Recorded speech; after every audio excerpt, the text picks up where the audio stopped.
Hello, and welcome to the first episode of Let's Play Neverwinter Nights, Hordes of the Underdark. So before we begin this Let's Play, I've got a little bit of housekeeping, a little bit of business to talk about. And the first thing I wanted to do is just give a little bit of a summary on what this game is, and then we'll move on to a few other things before wrapping up this introduction episode. So, Hordes of the Underdark was the final expansion created by BioWare for their CRPG Neverwinter Nights, which was released first for Windows in 2002 and OS X and Linux in 2003. Hordes was itself released in 2003 for Windows and Linux and in 2004 for OS X. So this is basically a 2003 game. Hordes was the sequel to the first Neverwinter Nights expansion, Shadows of Underdark, and is generally considered to be the best of the two Neverwinter Nights expansions. For context, 2003 was at the height of the dominance of the PS2, and PC RPG gaming was in a crisis. Compared to console RPGs like 2001's Final Fantasy X, Neverwinter Nights was graphically unimpressive. But unlike console RPGs, Neverwinter Nights featured groundbreaking content creation tools and multiplayer functionality, seeking to emulate the tabletop D&D experience in a way that had never been done before. Players could create their own adventures and host them on their own servers, or download other people's creations from sites like the Neverwinter Vault, which is in fact still operational. Furthermore, the game offered some Dungeon Master functionality that allowed a host to dynamically create content in a running game, again trying to emulate the dynamic flow and creativity of tabletop role-playing.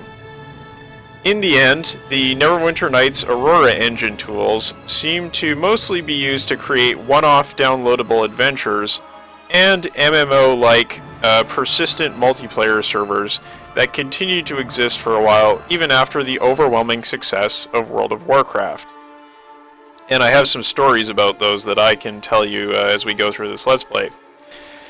Besides the world of fan creation, the BioWare created content for the game seems somewhat out of place, with the work that went into creating the Aurora toolset derailing the quality of the original Neverwinter Nights campaign, much as it would with Obsidian's Neverwinter Nights 2, and the assets and engine features to the fan content, and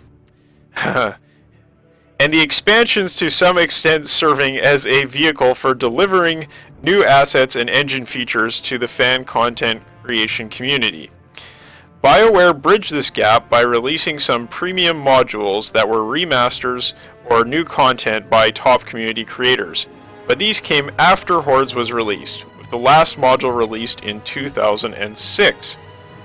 Nevertheless, Hordes was well received by both the press and by fans, and could be said to represent the last old-school BioWare game before the release of Dragon Age and Mass Effect. Like all official Neverwinter Nights content, Hordes is based on the D&D 3rd edition rules and the Forgotten Realms setting. Unlike the earlier Infinity Engine games, Neverwinter Nights only allowed the player to control one PC and a henchman assistant. Because of the multiplayer features of the Aurora engine, the party-type gameplay found in the Infinity Engine games could be replicated in multiplayer games, but many fans of Baldur's Gate and Icewind Dale felt that the single-player content like Hordes suffered because of its single-character focus. Nevertheless, with its pausable real-time combat and quality content, Hordes did offer something to fans of CRPGs at a time well before the indie game resurgence that came later. It offers epic-level content and a story that spans two of the most famous locations in the Forgotten Realms setting, Waterdeep and the Underdark, and it should have plenty of fun monsters for us to fight. So that is a little bit of a summary of the game.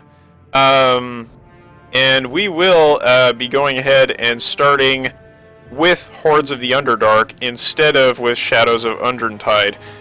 The reason for that is that I've already played Shadows of Underdark before, and I wanted to do a kind of blind Let's Play. You know, I'm very used to not doing blind Let's Plays, but I thought I'd give this a try. And Shadows of Undertide is also not as well regarded as Hordes of the Underdark.